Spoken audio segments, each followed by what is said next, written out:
So sige po, prepare your books, prepare your ballpen, and listen and write the revelation ng ating Panginoon for tonight. So sige po. So mga kapatid, alam niyo po ba na in this week, grabe po ang revelation ni God sa akin. Kasi po, how many weeks na po na nag-ano po ako? Nagtuturo po ako about how we become strong in our trials. Paano tayo lumaban? Paano tayo maging on fire kahit may trials tayo? Alam niyo po, dumating po sa puso ko na parang nagkakaroon po ako ng malaking mistake. Gusto niyo po mong pakinggan?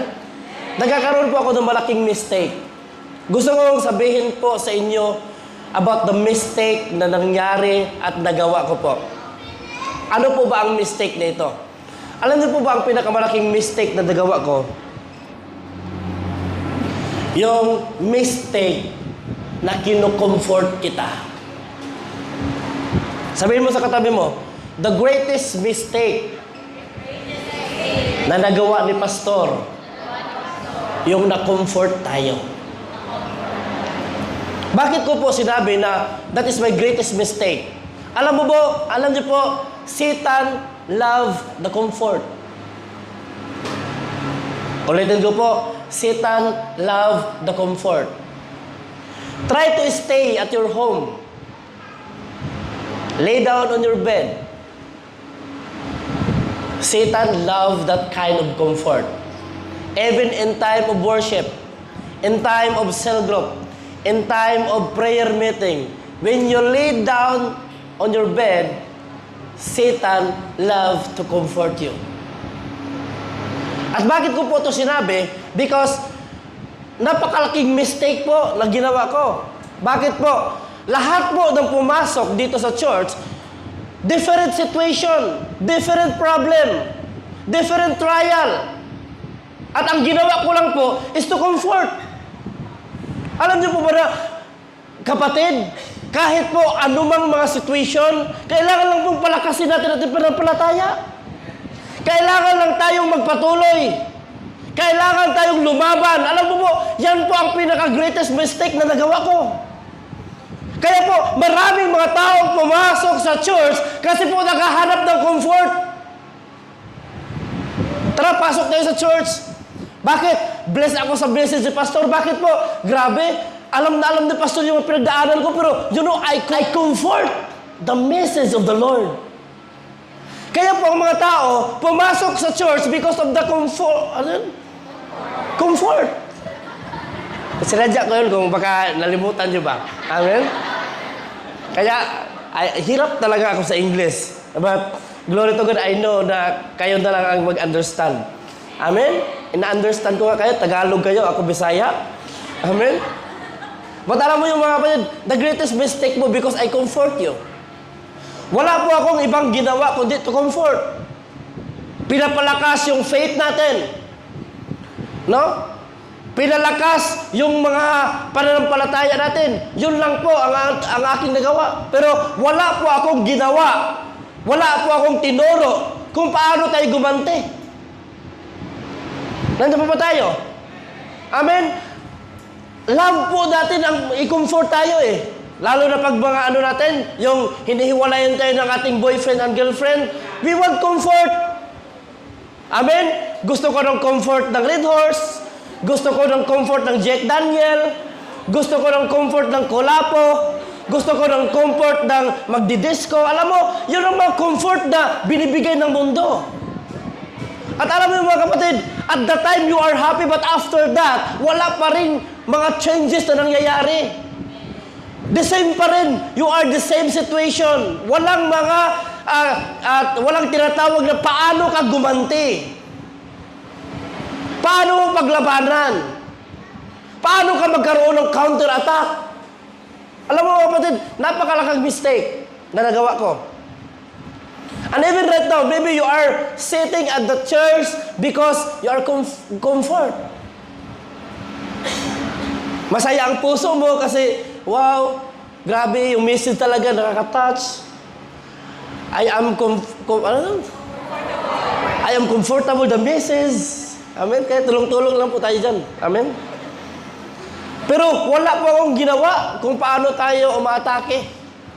Kaya po, maraming mga taong pumasok sa church para maging okay sila for 2 days, 3 days. Pero wala man lang akong nagawa kung paano umaatake. Ang tonight po mga kapatid, binigay po sa akin ng Diyos ang mensaheng ito. Because I want you to attack. Amen? Sabi mo sa katabi mo, kapatid, I want you to attack. Amen? Yung bang tinanggalan ka ng trabaho ng kalaban? Yung bang tinanggalan ka ng parents, kapatid, mahal sa buhay? Tinanggalan ka, binabaan ang sahod mo? Yun bang mga bagay na minamahal mo, tinanggal sa'yo? Pero ang gusto mo lang, papasok ako sa church para ma-comfort ako, pero wala kang ginawa. Paano mag-counter-attack? Even me, sabi ko, wow, no? Grabe ang revelation natin, Panginoon. Totoo naman. Nandito lang ba tayo para ma-comfort?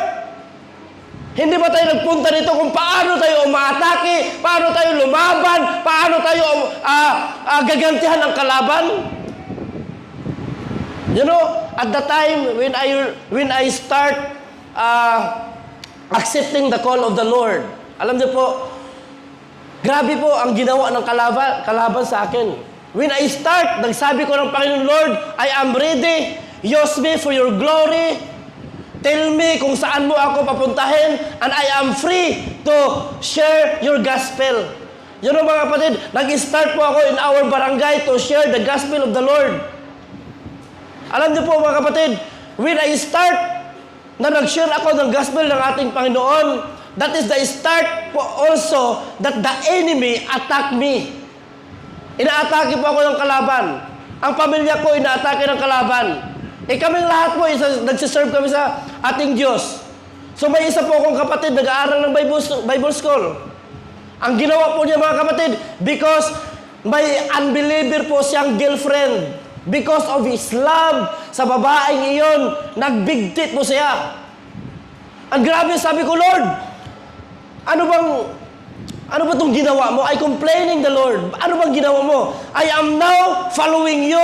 Nag-share ako ng gospel, pero bakit ito ang ginawa mo? Grabe yun ang ginawa ko. Alam mo, pumunta po ako doon sa Cebu because I want to be comfort.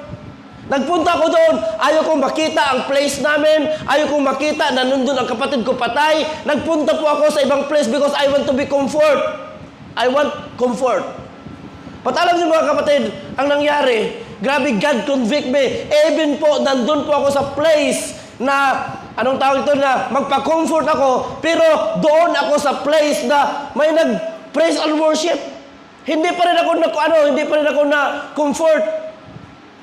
Ano nangyari sa akin? Nag-praise pa rin ako kay God. Pero, alam mo, wala po akong nagawang kung paano ako umatake. Pero alam mo mga kapatid, yung naka-attend po ako sa Boris Cirolo na tinatawag na conference, doon ko po nakita na anumang mga pinagdaanan niyo, dapat umaatake ka. Kaya yung natanim yun sa aking puso, sa aking isipan, sabi ko kay Satan, tinanggalan mo ako ng kapatid. Alam mo, Satan, this is the time na gaganti ako sa'yo. And until now, I am still attacking to Satan. I am not, hindi po ako mag-comfort sa ganitong dami. I need more. Kaya mga kapatid, tonight gusto kong ituro sa bawat isa sa atin na this day is starting today. Dapat marunong kang umatake. Ano man ang ginawa ng kalaban sa'yo, dapat marunong kang umatake. Ano man ang kasakitan, trials na ginawa ng kalaban, dapat aatake tayo. Kaya tonight, gusto kong i-impart sa inyo ang espiritu na pwede tayong aatake. Are you ready? Amen? Do you want to attack? Sabihin mo sa katabi mo, ayusin mo yung yes mo. Amen? So tonight mga kapatid, I want to encourage everyone, tayong lahat in this place. And I pray na after this message, magkakaroon tayo ng tinatawag na boldness regarding our calling to our God. Every one of us in this room, we are called. We are called to minister the gospel of the Lord. You are not called to be a sitter. You are not called to be a tungangers. But you are called para po mag-minister. Ibig sabihin, to be used by our God in His kingdom. Gusto ng Diyos, mga kapatid, na gagamitin tayo ng Diyos sa Kanyang kaharian. Kaya, nandito ka. You are not here only to be comfort. You are here because we want to train you how to attack. Sabihin mo sa katabi mo, kapatid, ready ka na bang umatake? Amen? Yung sabi ko sa iyo na may calling tayo, a kind of spirit na hindi mapapagod, gumalaw according to your calling sa harap ng ating Panginoon. Amen? A kind of spirit na magpatuloy na despite na maraming pagsubok na naranasan mo sa buhay, pero nagpapatuloy ka. Amen? A kind of spirit na hindi susuko na mag-win soul for Jesus, even you are rejected. Amen? Grabe, no? Even you are rejected, but you need to minister the gospel of the Lord. Kaya atake tayo ngayon, mga kapatid. Amen? So tonight, I would like to speak to you about the disciple of Jesus. Wala tayong ibang example, but only the disciple of Jesus. Amen? At anong klaseng disciple at anong klaseng espiritu na meron ang taong ito? And I want you to listen very carefully because I want you to adopt this kind of spirit. Na walang isa sa inyo na paglabas sa church na ito, you will remain what you are. But I pray, lalabas ka with power to minister. A lot of people outside. Amen? Marami pa po akong nakita ng mga tao na hindi pa nakapasok dito. Marami pa po. Nagpunta kami sa Alpha La kagabi. Sabi ko, ang daming mga Pilipino dito. Wala man lang isa akong nakita na pumasok dito sa church. Ibig sabihin, marami pang dapat i-win. And we will never stop until that person hindi natin madala sa paanan ng ating Panginoon. Amen? Kaya po mga kapatid, sa gabing ito, magkaroon po tayo ng pagkakataon na kopyahin kung anong klaseng espiritu ang disciple na pag-usapan natin tonight. Handa ka na ba? Amen? So pagkasabi sa inyo, sa katabi mo, kapatid, magkakaroon ka ngayon ng espiritu. Amen? Espiritu na mag-minister sa ating Panginoon. Amen? And the title of our topic for tonight is, ito po yung pakibasa. 1, 2, 3, go. You know Philip? Amen? Philip, this is not the Philip, your neighbor na drunkard. But a Philip that used by God to minister the gospel of the Lord. So tonight, titingnan natin at pag-aralan natin anong klaseng espiritu na meron itong si Philip na kailangan din na meron sa bawat isa natin. Alam mo mga kapatid, kung magkakaroon ka ng focus tonight at ma-receive mo what kind of espiritu na meron kay Philip, if you receive this espiritu tonight, I believe there will be a greater impact na mangyayari sa buhay mo. Amen? Ikaw yung taong hindi nahihilain. Ikaw yung taong hindi naimbitahin. Ikaw yung tao na kahit anong pinagdaan ng bagyo, ikaw yung tao na we will go and minister the message of the Lord. Amen? So, tingnan natin ito ang verse na ito. Pag-ibasa lahat. Sige po.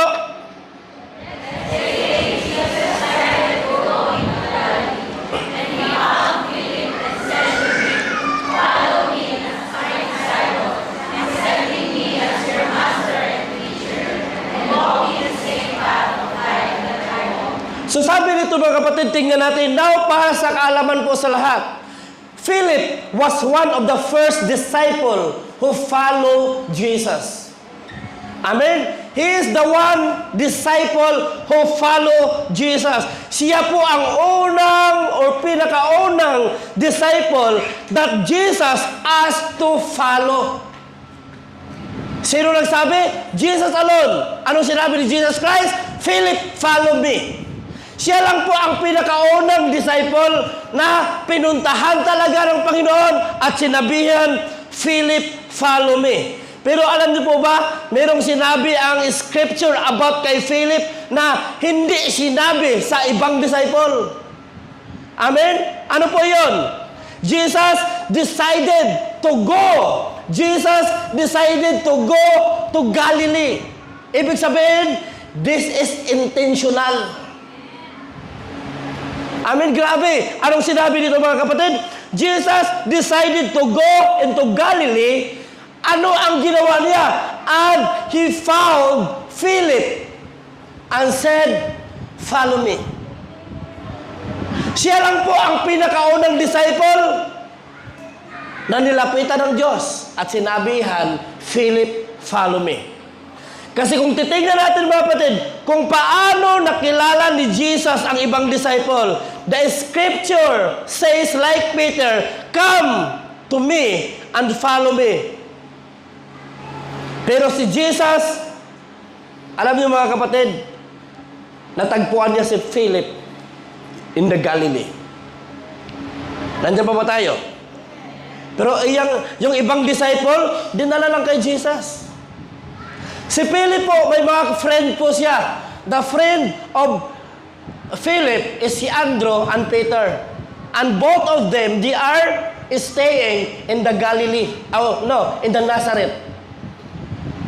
Alam mo mga kapatid, si Andrew at saka si Peter, they are the disciple of John. Yung nag-preach po si John about the kingdom of God, si Peter and Andrew heard about the Messiah. Isipin mo, heard about the Messiah, Peter and Andrew follow Jesus. Ibig sabihin, there is someone lang po na narinig nila na about the Messiah, and Peter and Andrew follow Jesus. But ibahin niyo si Philip. Siya talaga ang pinuntahan ni Jesus. No? Siya ang pinuntahan ni Jesus, mga kapatid. Alam niyo po ba that even though Philip was sought out by the Lord, Philip remained an ordinary man. Kahit pa po siya ay pinuntahan at pinili ng Diyos, pero nanatili pa rin ordinary si Philip. Amen? Philip remained ordinary even he is chosen by the Lord. He is handpicked up by the Lord, but he remained ordinary. Amen? But ang nakita ko po sa istorya mga kapatid, sa binabasa natin, there was something in Philip that Jesus saw. Bakit po intentional ang pagpunta ni Jesus kay Philip? Because there is something na nakikita ang Diyos kay Philip. Different si Philip kaysa ibang disciple na nakikita ng ating Panginoon. Meron siyang isang quality or trait or katangian na nakikita ng ating Panginoon. Kaya po itong Jesus is pinuntahan niya si Philip into Galilee.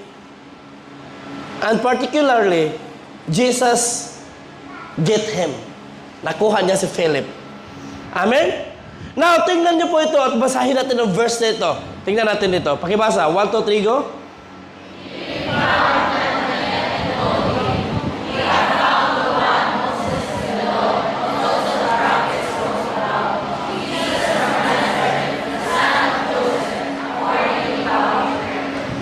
Balik tayo. Anong sabi ng Panginoon dito?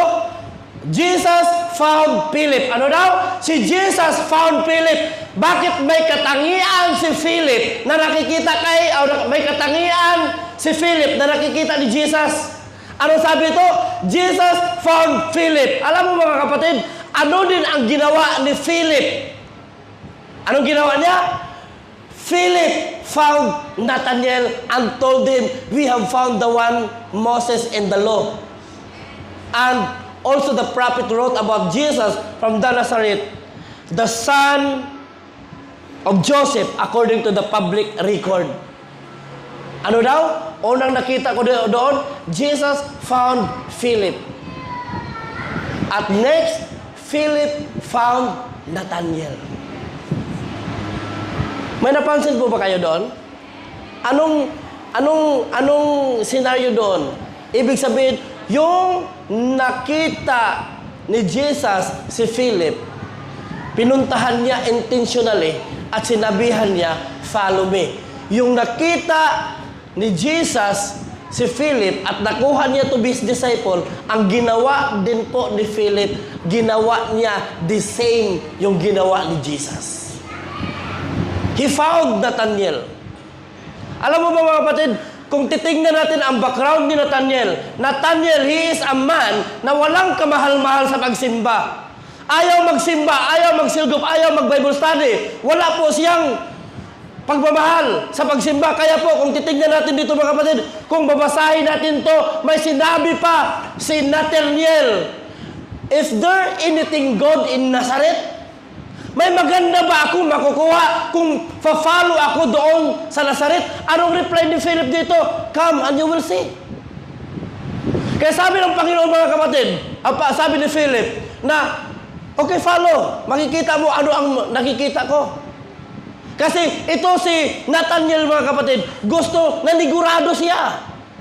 Kasi ayaw siyang magsimba eh.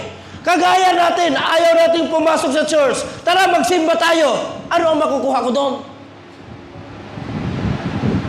Is there something in the Nazareth? Is there something in your church? Anong sabi ni Philip? Come and you will see. Kaya po, marami tayong mga inimbita. Tara po, pasok tayo sa church. Ang daming dahilan. Anong makukuha ko sa simba na yan? Yayaman ba ako? Marami po mga taong ganyan, mga pilosopo. Isa lang ang sagot na Philip, come and you will see. Bakit? Experience si Philip. When he follow Philip Jesus, nakita ni Philip that there is a miracle happen sa buhay ni Philip. Kaya gusto ko pong iparating sa inyo mga kapatid, that tonight po, if you follow Jesus like Philip, there will be a greatest miracle na mangyayari sa buhay mo. Amen? Anong sabi dyan mga kapatid? Pinili niya, hinahanap din niya si Nathanael. Amen? So when Philip followed the call and followed Jesus, first thing he did is he went and told Nathanael about Jesus. Kaya, do not underestimate the newcomers. Baka naman, yung mga newcomers na meron ka, yan yung mga taong the same spirit of Philip. Na mag-invite, okay, grabe, naramdaman ko ang presensya ng Diyos sa church na iyon. Naramdaman ko ang pagbabago. Oo nga, ako ang topic, pero totoo yun eh. Tara, simba tayo. Ano makukuha ko doon? Come, and you will see. Nandiyan po ba tayo? Amen? So, first thing mga kapatid, hinahanap niya si Nathanael. So meaning, ang reaction ni Philip is, anong reaction ni Philip? Pag mag-follow siya ni Jesus, ang nasa isipan niya ito, pakibasa.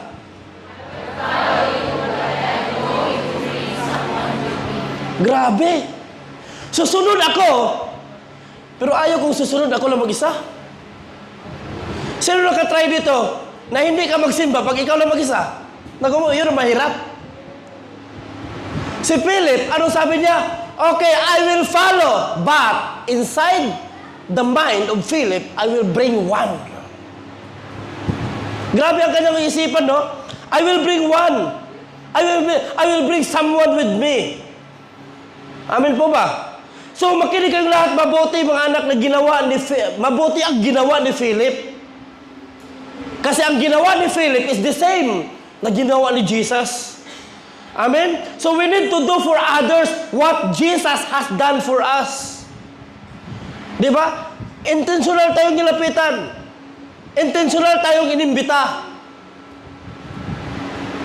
Blessed tayo because tayo po ang nilapitan.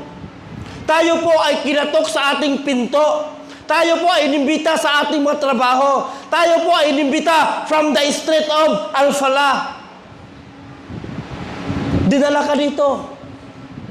Kaya sabi ko, saan ka man na-win, saan ka man na-reach out, mga kapatid, that person, mga kapatid, is the same what Jesus has done. Anong ginawa niya? He found someone. Naghanap siya ng isa.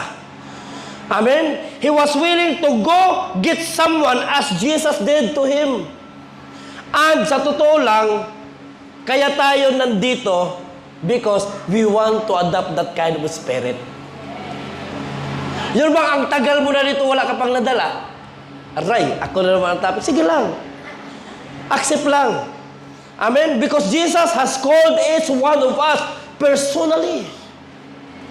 You are here because God called us personally. At nakakahiya naman na babalik ka kay God na ikaw rin mag-isa. Boring po yon. Pag namatay ka na walang disciple, nago po, mag-isa kang umakyat sa langit.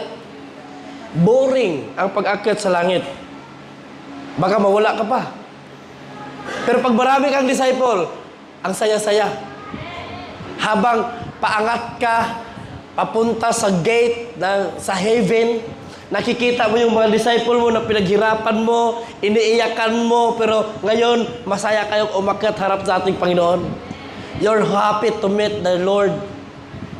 Pero pag ikaw lang mag-isa, ako po, kaya sabihin mo sa katabi mo, kapatid, huwag kang mamatay na mag-isa. Dapat may disciple ka. Amen? Pero meron ba tayong same spirit na meron si Philip? May tanong ako sa inyo. Tapikin mo yung katabi mo. May espiritu ka ba na kagaya ni Philip? No? Huwag kang mag-amen kung hindi ka naman nag-invite. Sabihin mo, starting today, Pastor, magkaroon ako niyan. Amen? So alam mo mga kapatid, we need to do for others what Jesus done for us. Amen? Nandun niyo po ba kayo? Kalabitin mo yung katabi mo, sabihin mo, kapatid, naunawaan mo ba? We need to do for others what Jesus has done for us. Amen? So we must have the same spirit of what Philip.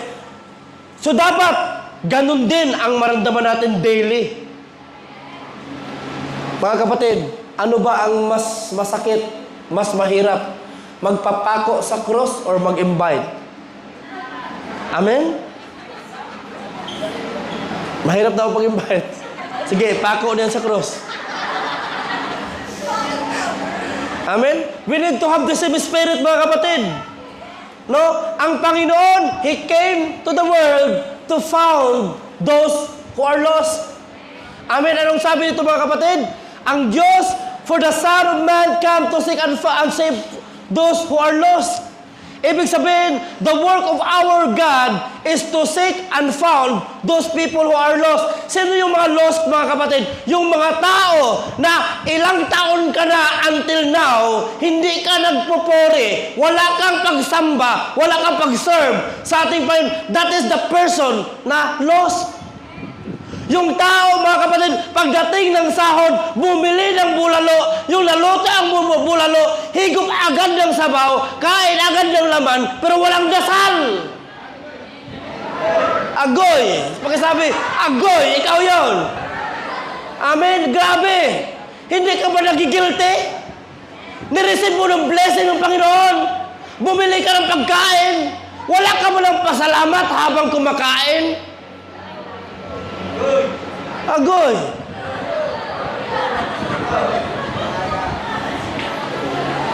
Baka naman, makikita ko kayo nag-post. Ang i-post nyo lang, agoy. Di ba totoo naman? Lahat mo na meron tayo. Nakabili ka ng damit, nakabili ka ng magagarang sapatos, nakabili ka ng magagarang sasakyan, nakapag-build up ka, lahat kung anong meron ka, that is all came from the Lord. At wala kang ibang gagawin kundi, Lord, salamat sa lahat. Yung pagtulog mo sa gabi, na walang nangyayari sa'yo, dapat magpasalamat ka kay God. Kung hindi ka marunong magdasal bago ka matulog, hindi ka marunong magdasal bago ka kumain, yun ang sinabi ng Panginoon, they are lost. Wala man lang time sa akin.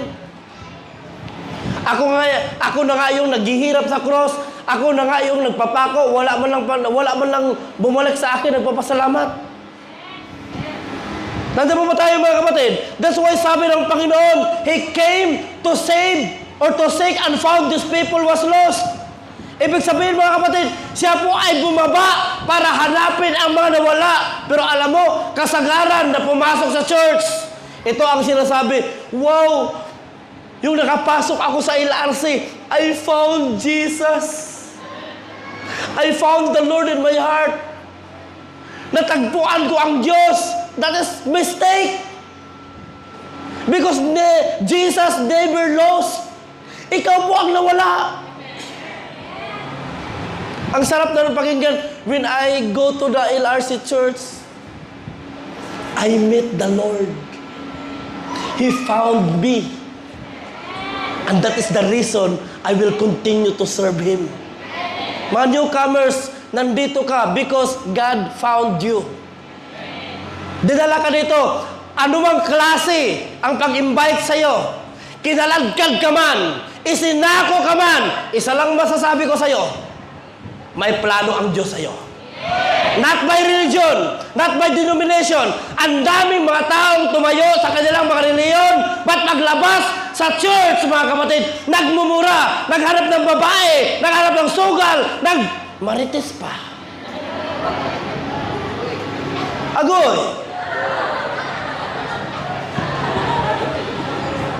Totoo ba pananampalataya?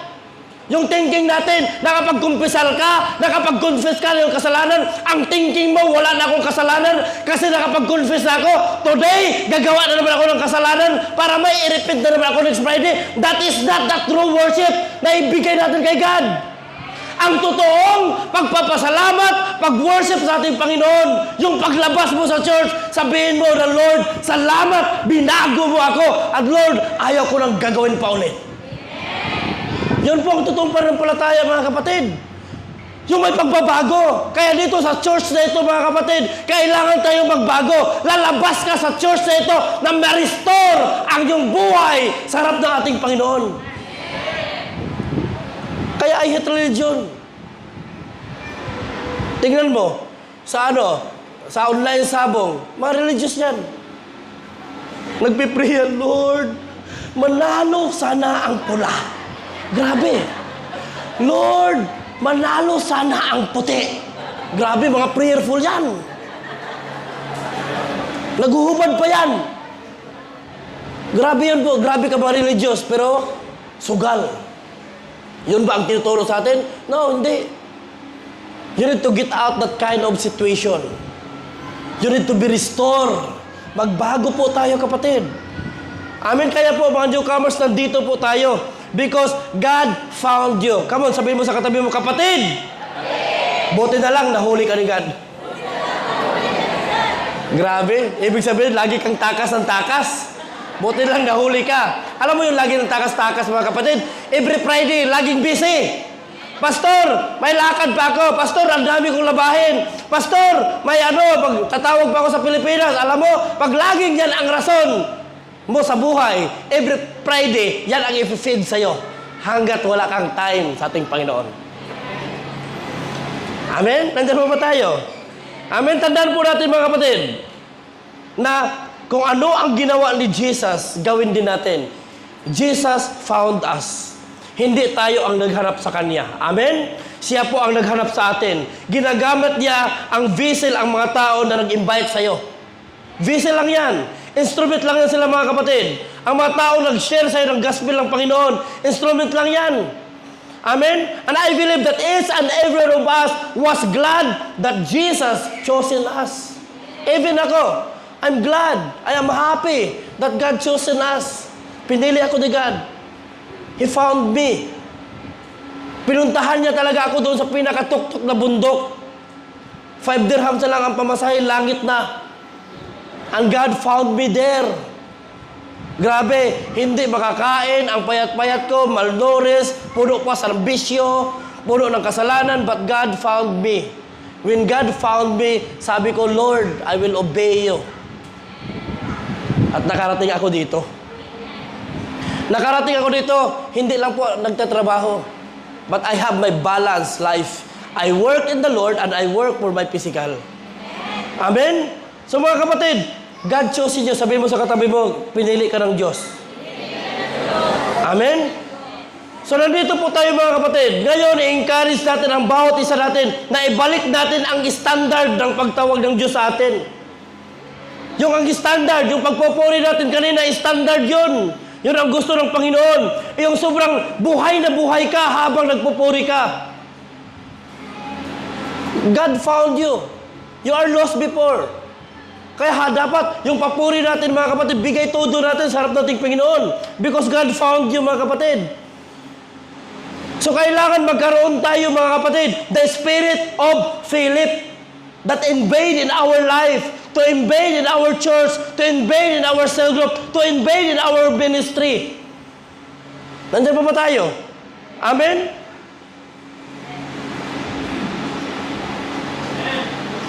Kaya sabihin mo sa katabi mo, hindi ka talaga aksidente. Amen? Kasi po ang Diyos may plano mga kapatid. But you know, Jesus is trying to see kung ito bang si Philip mag-respond ba ng miracle. Marami na pong miracle ginawa ng Diyos sa inyo. Marami ng miracle ginawa ng Diyos sa buhay natin. Ang gusto ng Panginoon, paano ka mag-respond sa miracle? Yung huminga ka pa na walang bayad, miracle yan. Sabihin mo sa katabi mo, tingnan mo yung katabi mo, may kwintador ba yung ilong? Grabe, ang pangit namang tingnan yung tao, lakad-lakad, may kwintador dito. Every end of the month, babayaran mo. Bit-bit ka ng oxygen. Sino lang yung mga gagawa yan? Yung mga taong nasa ano lang? Nasa critical area, sa hospital. Sila lang yung nagbabayad ng hininga. Pero sila pa yung grabe ang dasal. Lord, pag mabuhay ako dito, Lord, magsiserve ako sa'yo. Pero habang malakas pa, wala ba lang time kay God? Kaya nga, minsan inaalaw ng Diyos na makaranas tayo ng mga problema na hindi natin inaasahan. Because that is the calling of the Lord for us. Yun lang ang tanging paraan ni God. Bigyan, i-allow ko to. Okay, Satan, tirahin mo yan. Sige, tirahin yan. Sabihin ni Satan, agoy, may opportunity na naman ako. Kaya si Satan, mga kapatid, tinitira tayo ng tinitira because gusto ng Diyos habang sinasaktan ka ng kalaban, gusto mo na ma-realize, gusto ng Diyos na ma-realize mo na, anak, that's why you're encountering that kind of situation because I want you to call my name. Amen? Kaya, if you have trial, sabihin mo, Lord, sige na, susunod na ako sa'yo. Fully, ayaw ko na mabalik sa mundo.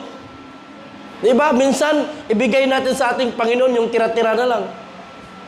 Alam mo yung puro ka na kagat ng kalaban? Puro ka na, anong tawag doon, scars na ginawa ng kalaban? Yung tira-tira na lang ibigay mo kay God. Kawawa naman si God, tira-tira lang ibigay sa natin. But you know, mga kapatid, tonight gusto ng Panginoon, if you can receive this kind of espiritu, gusto ng Diyos, ano nga ba ang miracle na dapat sundan mo? Tingnan natin to dito, ang next na verse. Tingnan natin to. Pakibasa.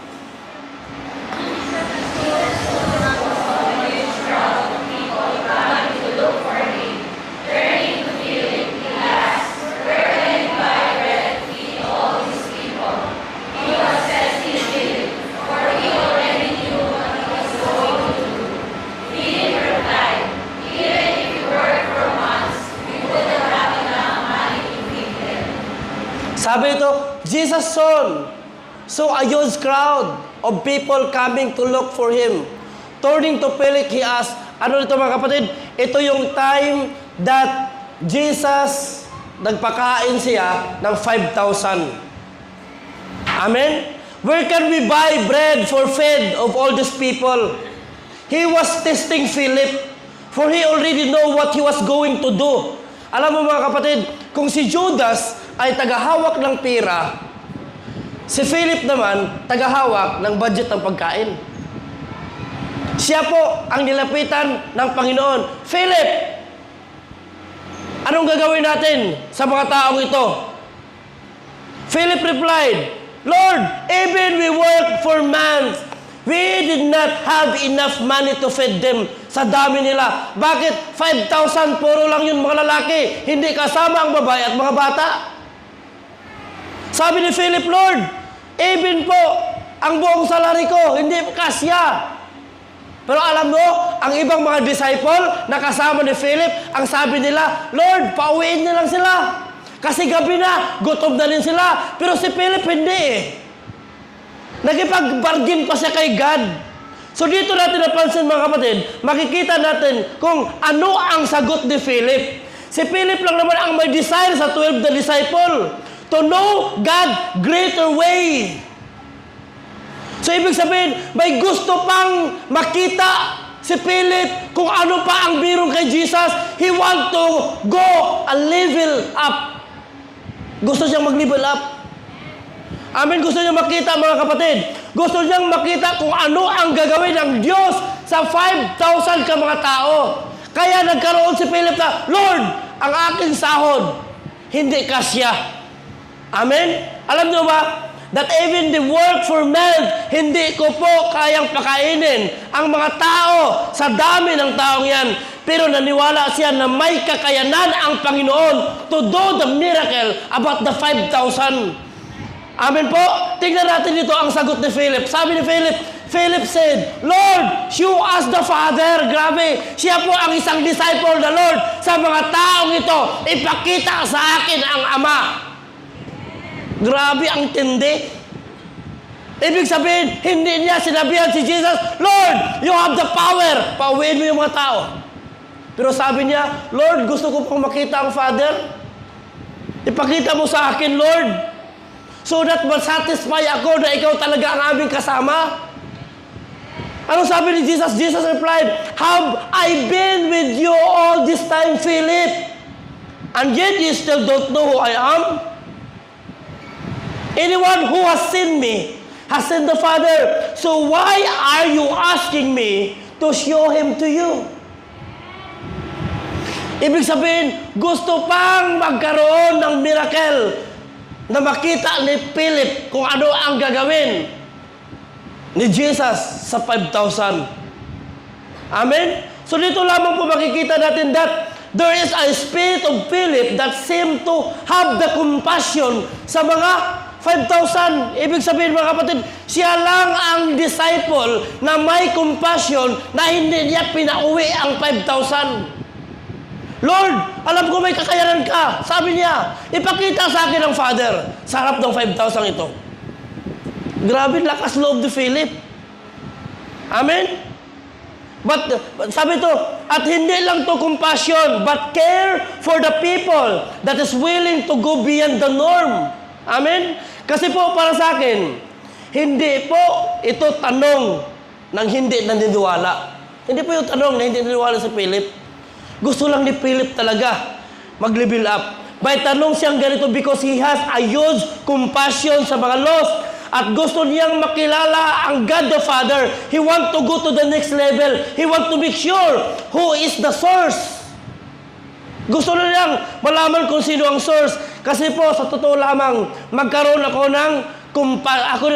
din ako ng compassion when I know my God personally. Gusto ni Philip na makilala niya lubusan kung sino talaga ang source. Ang grabe, si God at the time, nag-miracle siya. Amen? 3 tinapay, 5 isda, and feed into a 5,000 na nagsunod kay Jesus Christ. At sa 5 tinapay at saka 3 isda, may naiwan pang 12 basket. At sino ang magbe-benefit? Sino ang magbe-benefit doon? Hindi magbe-benefit ang mga disciple. Hindi magbe-benefit ang mga kumain. Sino ang magbe-benefit doon? Yung bata na nagbigay. Ikaw ang nagdala, ikaw ang may tinapay. Grabe sa dami ng mga tao ito. Ikaw lang ang nagbaon. Ikaw lang ang may dalang pagkain. Bakit itong mga taong sumunod sa akin? Ang gusto lang ninyo dito, miracle at pagkain. Kaya sabi ng Panginoon, a man shall not live by bread alone. Kailangan din natin mga kapatid, ang Espiritu ng ating Panginoon. Ang bata nagbaon. When the child gave his food to God, and God prayed the food, and God multiplied the food, and every one of them busog. 12 basket ang naiwan. At sabi ng Panginoon, hoy bata, yung 12 basket na yan, sa'yo yun. Amen? Sometimes din po tayo, may mga taong hirap din tayong magbigay. Hindi mo tinitingnan kung ano ang kapalit sa binibigay mo. Hindi ipinagdamot ng bata na mawalan man siya ng pagkain, pero hindi, binigay niya. Lord, ito lang dala ko. Amen? So dito nakita mga kapatid that even Philip, he want to know more about the Lord. Nandiyan pa ba tayo? Ano pa ang ginawa ni Philip? Tingnan natin dito. Pakibasa.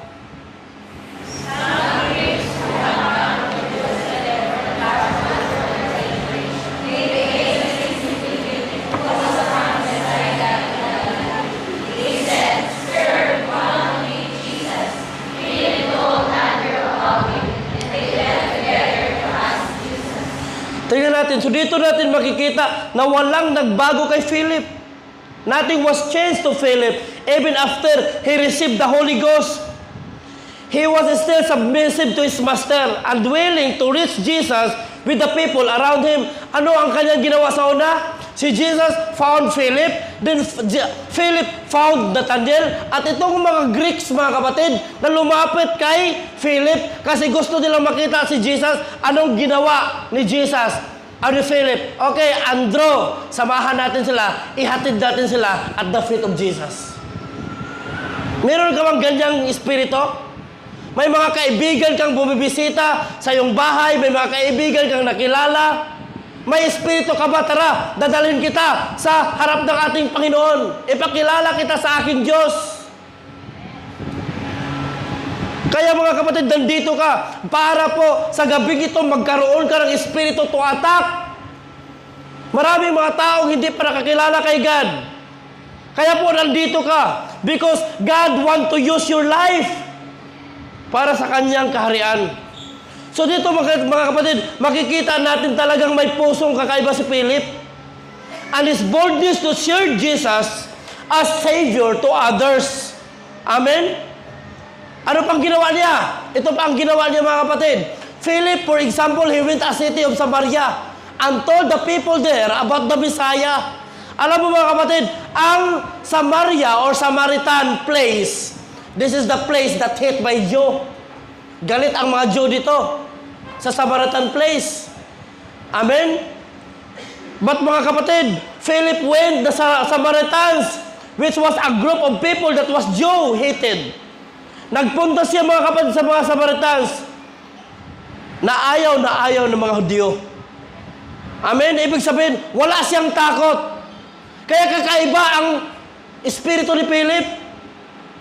Grabe ang pag-atake niya to share the gospel. Even po ang mga taong Samaritans na hated ng mga Jew, pinuntahan niya at nag-share siya ng gospel. So may tanong po ako sa inyo, tayo, may willingness po ba tayo na sumugod sa mga taong hindi man lang kamahal-mahal si God? Ang hina ng amen. Akala ko ba gusto kayo mag-receive ng espiritu ni Philip? Kaya po nandito ka because God wants you to empower tonight.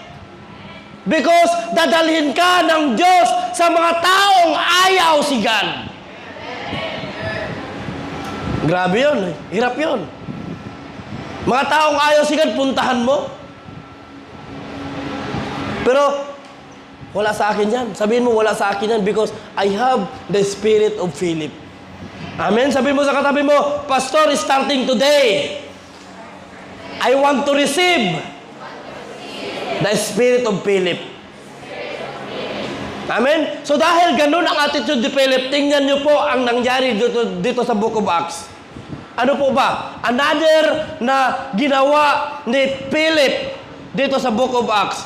Pakibasa. Ako na lang magbasa. Sabi ito, as for Philip, an angel of the Lord said to him, nagpakita ang angel ng Panginoon to Philip, go south down the desert road that runs from the Jerusalem to Gaza. So he started out and he met the treasurer of Utopia, the eunuch of a great authority under the Kandake, the queen of Utopia. Ibig sabihin mga kapatid, napaka-powerful tong babaeng ito. Siya po ang treasurer, mga kapatid. Queen pa siya. The eunuch had gone to the Jerusalem to worship. Itong babaeng ito pupunta sa Jerusalem para mag-worship. And he was now turning seated. Ito na ba yan? And he was now turning seated as his carriage, ibig sabihin the chariot. He was reading aloud from the book of the prophet Isaiah. And the Holy Spirit said to Philip, go over and walk along beside the chariot. Punta lang doon. Pakinggan mo lang ang binasa ng babae. Ano daw? May espiritu na nagpo-push kay Filipe. Sabi na dito mga kapatid, Philip ran over. Grabe ang pag-follow ni Philip sa espiritu. Philip ran over and heard the man reading from the prophet Isaiah. Philip asked, do you understand what you are reading? Tinanong niya yung tao, yung eunuch. The man replied, how can I, unless someone instruct me? And he urged Philip to come up into the chariot. Chariot na lang kasi hirap spelling eh. No? And sit with him. The passage of the scripture he had been reading was this. He was led like a sheep to the slaughter, and as a lamb is silent before the shearers, he did not open his mouth. Yan po ang kanyang binasa. Ang ginawa pa dito, he was humiliated and received no justice. Who can speak of this and that? For his life was taken from the earth. The eunuch asked to Philip, tell me, was the prophet talking about himself or someone else? So beginning with the same scripture, Philip told him the good news about Jesus. It means when Philip, empowered by the Holy Spirit, walang sino mang may posisyon na hindi niyang nilapitan. Walang katakot-takot ang ginawa ni Philip na kahit po mga kapatid, ang taong ito may posisyon pero nilapitan ni Philip. Kaya tonight mga kapatid, God want to impart the spirit of Philip in your life. Attack po tayo. Amen? Huwag kang mamatay na hindi ka atake. Huwag kang mamatay na hindi ka nakapagbinsol sa harap dating Panginoon. Amen? That Jesus told to Philip through the angel to join himself into the chariot. Make a connection and stay with Him. Kung may mga tao ka na dapat mong i-win sa harap ng ating Panginoon, go with them, stay with Him para magkaroon ka ng connection. Para ma-win natin sila. Amen? Kagaya ang paglalaro ng basketball. Gumawa tayo ng connection para sa kanila. To win them back to our God. Yung mga nagpa-volleyball, gumawa sila ng way to have a connection with those person na hindi pa nakapag-serve kay God para po may share ang goodness sa ating Panginoon. That is the strategy, the spirit that came from Philip. Amen, lahat po tayo mga kapatid, make a way to have a connection sa mga taong nakapaligid sa atin. Amen? So may question right now, sino sa atin ang willing na tunay sumunod sa calling na meron tayo? Taas ang kamay. Pakitapik sa katabi mo, kapatid, ayusin mo yung amin mo. Ang tagal-tagal ng amin na yan, wala ka pang na-win. That's why tonight, desire that the Spirit of Philip mag-impart sa buhay mo. Marami kang mga taong kasama mo sa trabaho na until now, marites, nag-iinom, nagsusugal. That's why you are here. Because God want to impart the Spirit of Philip to share the gospel to your colleague. to your loved ones, to your friend. Ang sakit naman sa dibdib, ikaw mapunta sa langit, ang kaibigan mo sa impyerno. Masasabi kitang wala kang kwentang kaibigan kung hindi mo man lang may share ang gospel sa kaibigan mo. That's why LRC never stop winning soul. Never stop going out on the street and preach the gospel of the Lord. Walang tulugan, walang pahingahan. We are not a traditional church. We are a growing church. We are a moving church. Nagbabago tayo ng buhay dito.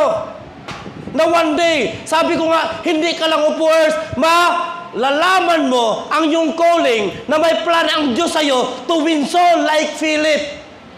Na kahit po mga kapatid, if you want to go with Jesus, wala kang ibang isipin, Lord, I want to bring someone with me habang ako ay lalapit sa'yo. So may tanong ako, are you willing starting today na magdala ng isang kasama sa harap ng ating Panginoon? Amen? Not only in this place, makinig po kayo. In this place, we are not here because we are enjoy to our fellowship. We are enjoy the food that we have. But alam mo, naniwala po ako na itong Friday na ito, inihanda ng Diyos na magbibigay ng so much opportunity para sa atin na makapag-invite ka ng kaibigan, makapag-invite ka ng co-workmates mo, makapag-invite ka ng flatmates mo. At sa gabi ito mga kapatid, gusto ng Panginoon na magkaroon tayo ng the same spirit with Philip. Amen? Kaya nga sabi ko sa inyo, I did not want to stand in the front of you with nothing. Na wala akong ma-impart sa inyo. Nagpe-pray ako kay God, Lord, if you want to stand me, to stand, if you want me to stand in the front of the pulpit, Lord, ayaw ko na bababa sa pulpit na walang natutunan ang mga taong kaharap ko. Ayaw ko na wala akong ma-impart. That's why tonight, I am planning this goal.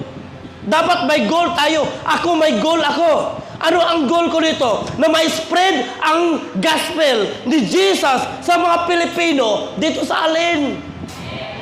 That is my goal. Hindi po ako mag-stop. Sabi ko nga, I want to die with with microphone in my hand. Seryoso po ang ginawa ko. Kaya mga kapatid, habang nandito ka, nakaupo ka dyan, nakinig ka sa salita ng Panginoon, seryosohin mo na. Nandito ka na eh. Hahanap ka pa ba doon sa church na hindi ka man lang i-correct? Yung papasok ka, nalasing, sabihin lang ng pastor, okay lang yan, huwag mo nang gawin next time. Dito mo baguhan ng buhay.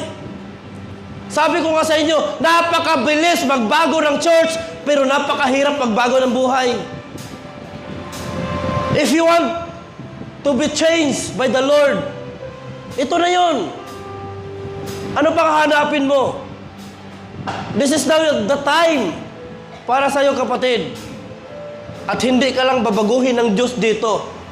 Hindi ka lang gagamitin ng Diyos dito. I-impart pa ng Diyos ang Espiritu of Philip na one day, ikaw yung tao na magpasabog ng place na ito. Nandyan pa ba tayo? Kung nanoon ang pangalan mo dito sa Alin dahil lasinggero ka, baliktarin mo na. Kilala ko yun si Ronald. Kilala ko yun. Grabe ka lasinggero yun. Uwi yun ng bahay, grabe. Lahat ng kalsada sa kanya yun. Hindi yun makarating pag hindi naapakan lahat ng daan. Sa lasing. You are known that kind of situation. Maaring known ka na marites dito sa Alin. Bakit? Lahat ng mga tao sa Alin, yung mga posting mo na pagmamarites, nakarating doon sa Alin Job. Ano yun? Group. Doon ka pa nag-post yung pagkamarites. Hindi mo lang pinakita na may pinatunayan ka dahil nag-post ka. Hindi mo pinakita na ikaw yung tama. Hindi po. Lahat ng mga taong nakakita doon sa pinupost mo, ang tingin nila, grabe tong taong to. Marites. Naging known ka na sa alin. Do you want to stay na maging known ka in that kind of attitude? In this church, no. We need to stop. Putulin natin yan. We need to change our lifestyle. Follow Jesus. Be righteous to our God. Kaya nandito ka, kapatid. Tapikin mo yung katabi mo, mga kapatid. Masakit ba? Magbago ka na. Amen? Kaya po, sa mga newcomers, sabihin ko po sa inyo, ayaw ko po na pag-usapan ang relihiyon. Diyan tayo mag-usap. Pakipagdebate ka sa akin kung sa relihiyon mo, di ka nag-inom, di ka nagmumura. Diyan, okay yun. Pero tumayo ka sa relihiyon mo, tapos ganun pa rin ang mga kasalanan na ginawa mo, I do not believe you. Amen? Alam mo mga kapatid, sa gabi ito gusto ng Panginoon na magkaroon ka ng espiritu like Philip. Spirit na may malalim na paniniwala at pananampalataya sa Panginoon. Spirit na hindi matatakot, hindi mapapagod, gawin ang mga bagay para sa ating Panginoon. Espiritu mga kapatid, na starting today, mag-isip ka po para sa ating Panginoon. And listen to this. Makinig po tayong lahat. Starting this month, atake tayo. Amen? Sabi mo sa katabi mo, gusto ko yan, atake tayo. Atake tayo. Ibig sabihin mga kapatid, starting today, find your Nathaniel. Not only one, but two. Come on. Whole church will attack. Find your Nathaniel. Not one, but two. It means, in 5 months, we need to attack. Find your Nathaniel. In 5 months, dalawa lang. Dalawa lang. Amen? December. Last week of December, dalhin mo ang dalawa mo. Nathaniel. Dapat wala dito sa church. Dapat outside. Buong church, lahat tayo. Everyone in this room, you are involved to have this spirit. Ang Nathaniel, anong sabi ni Philip? Si Nathaniel, dinala niya kay Jesus, and Nathaniel become the disciple of the Lord. Ibig sabihin, yung dalawang tao sa loob ng 5 months na dadalhin mo dito, dapat ma-retain yan sa church na ito. Ngayon mag-isip ka, may Nathaniel ka na ba? Isip. Huwag kayong mag-aagawan ha. Sa isang bahay ba kayo ng target nyo dalawa? Nag-aagawan na kayo. Nag-aaway na kayo. Hindi na kayo nagsisimba. Agoy, delikado yan. Amen? Are you blessed by the Word of God? Amen? You want to receive the Spirit of Philippi tonight? Come on, if you want, tayo po tayo. We need to worship the Lord by sing this song. We need to acknowledge the Lord in our life. Come on, nasaan yung mga backup singer natin? Dito kayo, balik kayo dito.